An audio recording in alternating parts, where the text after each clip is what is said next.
on the cruise, you talked about source doesn't see, it doesn't have taste, touch, or sight. It feels. And that was really a mind-blowing thing for me because I always felt like people were watching me, and I never understood that they were really only feeling me. And it actually was a really cool moment because I realized for the first time that... Before you go further, we want to stick something in because it might change the direction of your question, your really good question. We just want to throw this in for you. We have said that. We do say that, and we do mean that. It is how it is. That it is your physical apparatus that has the translators of the vibration that gives you taste and touch and sight and sound and so forth. So without that physical apparatus, then those experiences are different from non-physical. But the satisfaction that you feel when you taste something that you like is felt by us. Yes, that's the part I got for the first time. So you could say that if it tastes good to you, it tastes even better to us.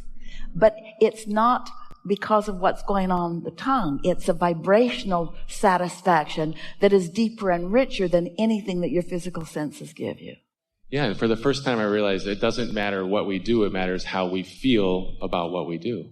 That's how that came together for me for the first time. And now, when you get out ahead of it by segment intending before you get there, can you understand the exponential ramifications of that? When you get some momentum going before you even get into that segment, when you get yourself tuned in and in the state of satisfaction before you meet up with that segment, we want to introduce this. We haven't talked about it here, and then we want to hear you completely. It applies completely to where you're going. As we said earlier, we've been talking about segment intending right from the beginning with Jerry and Esther. And Esther had an impression that what segment intending meant was, I'm going to get in my car and I'm going to intend safety to the next place. And I'm going to get in my car and I'm going to intend open traffic, things like that, which we were in agreement with. That wasn't something that we weren't encouraging her to think. But her impression still was, I'm going to hook into the source energy and then I'm going to blast it into my future segment and I'm going to get it ready for me. I'm going to change it so that when I get there, I'll like it. And not only will it change for me, it'll change for anybody else that goes anywhere I go. I'm fixing that segment. You all come along. I've cleared the way. That's kind of the way Esther was looking at it. Now she understands that what she's doing as she's segment intending, she's identifying and isolating and calibrating to this vibration of utter well-being. And sometimes she calls it clarity and love and fun. So she's accomplishing that in her being. And then she's walking that being into a segment where she will attract those things from that segment. She's not changing the segment. She's changed herself because it's attraction, attraction, attraction. So ornery people aren't going to come to her. And people that are reckless drivers aren't going to come to her. What's a vibrational match to what she has identified? And like our friend helped us to clarify earlier, she doesn't just believe it, she knows it. She knows it. She's done it. She knows it. She feels it. She goes. And this segment is so sweet to her. And this segment is so sweet to her. And this segment is so rich. You see what we're getting at? And so? So for that first time, I realized that the action isn't the important part. It's the feeling. And then you talked about don't do anything that you don't think is appropriate.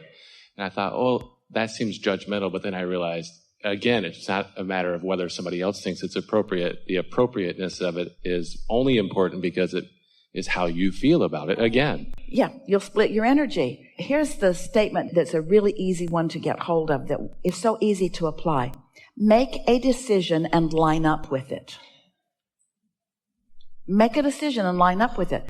Today we would say make a decision and segment intend it into place. Make a decision and then don't talk smack about it. Make a decision and line up with it. So there's a family reunion and you don't really want to go, but you feel like you should because your mother's going to be really mad at you if you don't show up. Make a decision and line up with it. So if you decide you're going to go, doesn't matter if you go or don't go, but if you decide to go, then make a list of all the reasons you're going. Don't go to please someone else. Satisfaction comes from one place and one place only, making a decision and lining up with it and moving in the direction of that decision. So don't do something because somebody else wants you to do it. You're just going through the motions and offering lip service, and it won't be fun for them either or for you.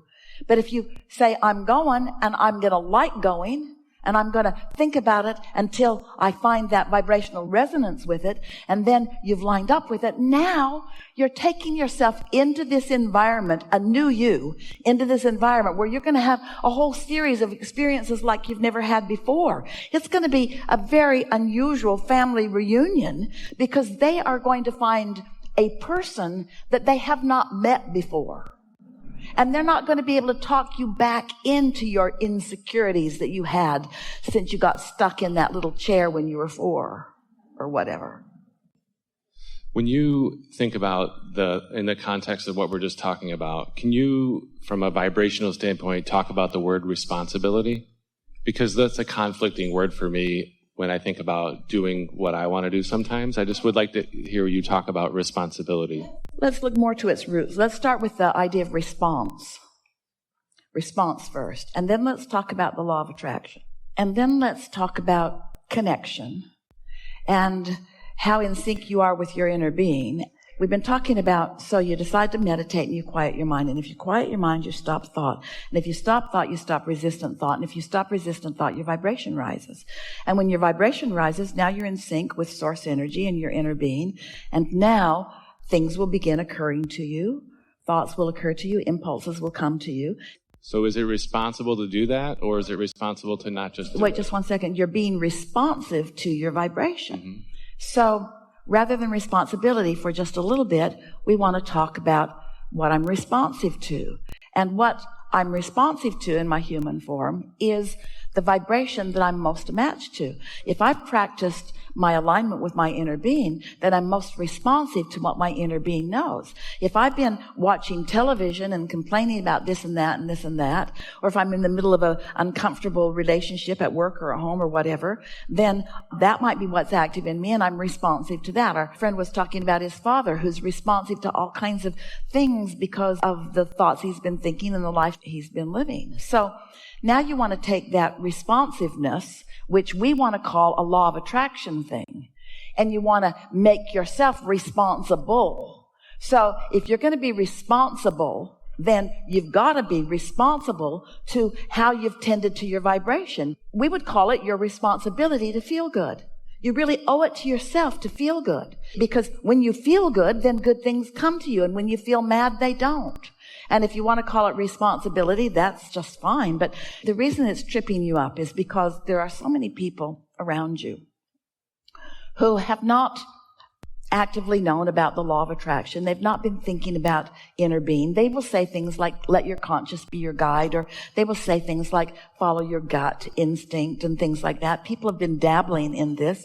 All kinds of people have had connection and inspiration, and they get that. This is not the first conversation about any of this, but most people are living life by default, and most people are just responding to what they're giving their attention to.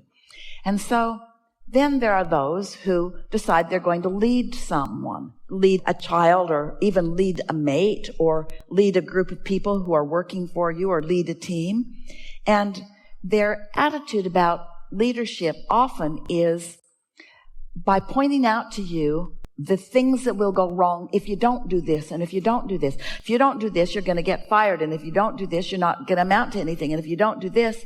And so most people have been pushing hard against what they don't want, and then disallowing what they do want. And so their idea of what comes to them is all disturbed. It's all distorted, because even in religion, they will say to you, if you keep these rules and you do these things and you don't do these things, then you will be rewarded. And then logical people keep those rules and don't feel all that rewarded. And then they see others around them not keeping the rules who seem to be thriving. And they say, what's going on? And then people say to them, oh, well, you can't tell while you're still here on earth. The reward comes after you die. And we are here to tell you, your guidance system is giving it to you now. What's happening in non-physical is what's happening here. When you don't feel good, you've pinched yourself off from it. And there isn't a reward. Your rewards are happening here. It's what alignment is. It's the emotion that you feel in any moment is what you're reaching for, you see. So, getting back to the point that you were sort of kind of making is that people who want something from you will convince you that there's this set of rules that you need to follow. And rarely does that set of rules include do your best to feel good as much as you can. Usually the rule is, I'm going to need your sacrifice and your commitment, and I'm going to need you to do these things, and you need to put this first no matter what. I don't think it's other people doing it to me. I think it's me doing it to myself. Well, we think so too at this point, but we don't think you learned it from nobody. Yeah, that's a good point. But I'm the one doing it, just to be clear. But it's such a wonderful thing when you now know that, if you just leave here with this one understanding. We like that word understanding. What's standing under? What's the basis beneath what you know? So if you just leave here with this one understanding that your inner being is you, and your inner being is the non-diluted, non-resistant version of you, and that your inner being is even what you want to call future because it hasn't manifested yet, but we want to call presence because it is a vibrational reality version of you. And that your inner being has a point of attraction, and so do you.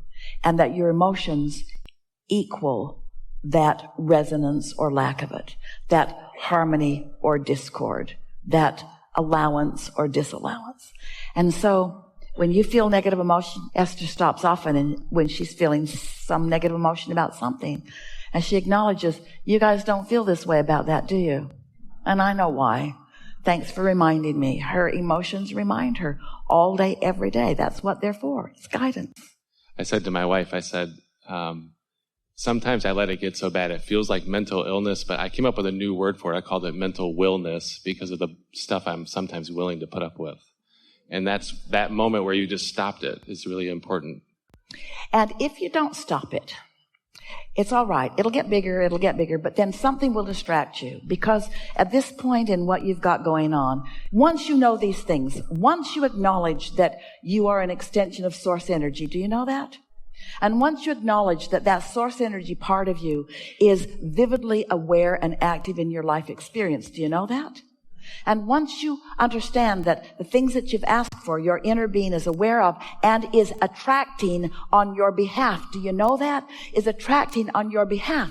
Then there's only one question to ask yourself. Am I a cooperative component right now? And if you got negative emotion going on, the answer is no, not right now. It doesn't mean no, not ever. No, not right now. Not while I feel like this. And if you're frisky and feeling full of fun and you're loving life, then you're letting it in, you're letting it in, and you're letting it in. And before you know it, you start really noticing the difference. You can feel when you're in the flow and when you're not. And the most important thing that your inner beings want us to convey to you is that when you're not in the flow, it's okay. Because your negative emotion about yourself could only exist because your inner being isn't having any negative emotion about you. If your inner being were as mad at you as you are, you wouldn't feel mad. Doesn't that make sense? It's the fact that your inner being knows that all is well and you don't that makes you feel bad. It's that your inner being knows that you are wonderful and you don't that makes you feel bad.